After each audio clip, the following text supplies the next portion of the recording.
36 second Ahmedabad से London के लिए उड़ा बोइंग ड्रीम लाइनर 787 विमान इतनी ही देर हवा में रह पाया और इसके बाद एक हॉस्टल के ऊपर जाकर क्रैश हो गया। कुल 260 लोग इसमें मारे गए, 230 पैसेंजर्स और 12 क्रू मेंबर्स इसमें शामिल रहे। बाकी 19 लोग क्रैश साइट पर थे। लेकिन अमेरिकी media house wall street journal कुछ आरोप लगा रहा है।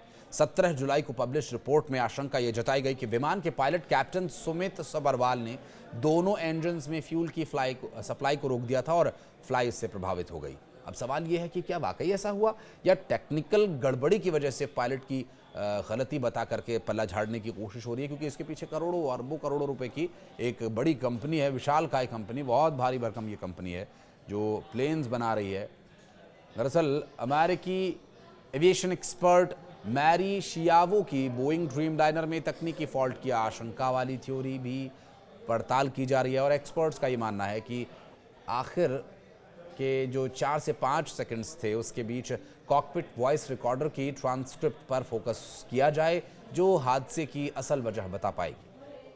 नमस्कार, मैं हूं आशीष त्रिपाठी आपके साथ और अहमदाबाद प्लेन क्रैश से सामने आई मीडिया रिपोर्ट्स को लेकर अमेरिकी एजेंसी ने सावधान रहने की सलाह दी है। दरअसल US national transportation safety board यानी NTSB की अध्यक्ष जेनिफर होमेंडी ने कहा जो बातें सामने आई हैं वो सिर्फ अटकलें लगाने वाली है। भारत की विमान दुर्घटना जांच ब्यूरो AAIB ने अपनी शुरुआती रिपोर्ट जारी की है और इस तरह की जांच में समय लगता है। होमेंडी ने ये टिप्पणी अमेरिकी अखबार वॉल स्ट्रीट जर्नल की रिपोर्ट को लेकर की और 3 दिन पहले जारी इस रिपोर्ट में दावा यह किया गया कि विमान के कैप्टन सुमित सबरवाल ने इंजन में फ्यूल की सप्लाई को रोक दिया था। 12 जून को अहमदाबाद से लंदन जा रही फ्लाइट AI 717 टेक ऑफ के 32 सेकंड्स के बाद एक मेडिकल हॉस्टल की इमारत पर जा गिरी। इस हादसे में 270 लोगों की मौत हो गई थी।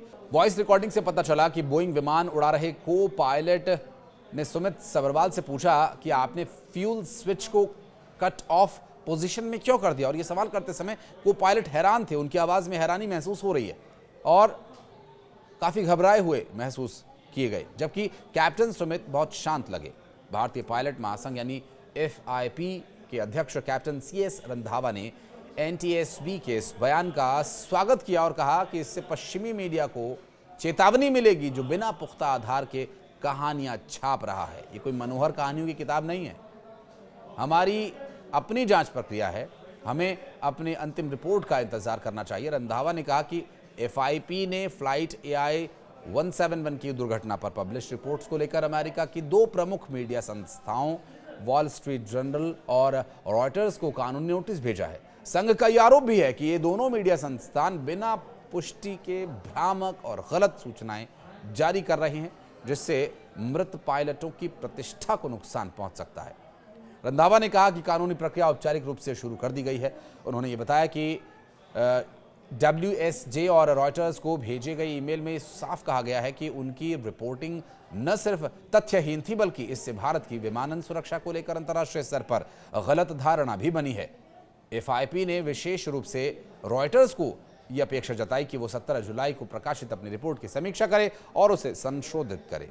उसमें यह स्पष्ट अस्वीकरण जोड़े कि फिलहाल कोई आधिकारिक निष्कर्ष सामने नहीं आया है और उनकी रिपोर्ट स्रोतों पर आधारित थी, न कि किसी तथ्य पर। संघ का कहना यह भी है कि एक रिपोर्टिंग ऐसी रिपोर्टिंग है जो न केवल मृतक पायलटों की छवि को धूमिल कर रही है बल्कि उनके परिजनों को भी अनावश्यक मानसिक पीड़ा का सामना करना पड़ रहा है। इससे पायलट समुदाय का मनोबल भी प्रभावित हुआ है, जो पहले से ही उच्च दबाव में काम कर रहे हैं। वॉल स्ट्रीट जर्नल ने यह बात जांच से जुड़े अमेरिकी सूत्रों के हवाले से दी। इसके बाद एयरक्राफ्ट एक्सीडेंट इन्वेस्टिगेशन यानी AAIB ने कहा कि सभी लोग अंतिम रिपोर्ट आने का इंतजार करें। जांच अभी चल रही है और किसी भी नतीजे पर पहुंचना अभी सही नहीं है। इससे पहले एयरक्राफ्ट एक्सीडेंट इन्वेस्टिगेशन ब्यूरो यानी AAIB ने 12 जुलाई को प्लेन क्रैश पर अपनी शुरुआती जांच रिपोर्ट जारी की थी। इसमें यह बताया गया कि फ्यूल स्विच ऑफ यानी जो कट ऑफ की सिचुएशन होती है इस पोजीशन में चले गए थे और जिससे दोनों इंजन्स बंद हो गए। हालांकि रिपोर्ट में ये नहीं बताया गया कि ये कैसे हुआ। AAIB की रिपोर्ट में बताया गया कि कॉकपिट वॉइस रिकॉर्डर पर एक पायलट को दूसरे से पूछते हुए सुना गया क्योंकि उसे फ्यूल उसने बंद कर दिया था और इस पूरे मामले में पायलट ने जवाब दिया कि उसने ऐसा नहीं किया। एयर इंडिया ने 16 जुलाई को अपने बोइंग 787 सीरीज के सभी विमानों से फ्यूल कंट्रोल स्विच यानी एफसीएस को लॉकिंग फीचर की जांच पूरी होने की जानकारी दी। एयरलाइन कंपनी ने अपने पायलट्स को भेजे एक मैसेज में बताया कि जांच के दौरान फ्यूल स्विच में कोई खराबी नहीं थी और कंपनी ने बताया कि सभी बोइंग 787 विमान में थ्रॉटल कंट्रोल मॉड्यूल भी बदले गए हैं और फ्यूल कंट्रोल स्विच टीसीएम का एक अहम हिस्सा है। और नागरिक उड्डयन महानिदेशालय ने 14 जुलाई को सभी एयरलाइन कंपनी को 21 जुलाई तक बोइंग 737, 787 सीरीज के सभी विमानों में फ्यूल स्विच की जांच करने के निर्देश दिए। एयर इंडिया के पास कुल करीब 33 विमान हैं, बोइंग ड्रीमलाइनर विमान, और इंडिगो के पास B737 मैक्स 8 और B787 के 9 विमान हैं और ये सभी विमान लीज पर है और वेट लीज पर हैं या फिर ये डैम्प लीज पर है, इसलिए भारत में अब ये रजिस्टर्ड नहीं है। इसके लिए भी जांच चल रही है। कुछ कहना चाहें तो कमेंट सेक्शन में बताएं। धन्यवाद।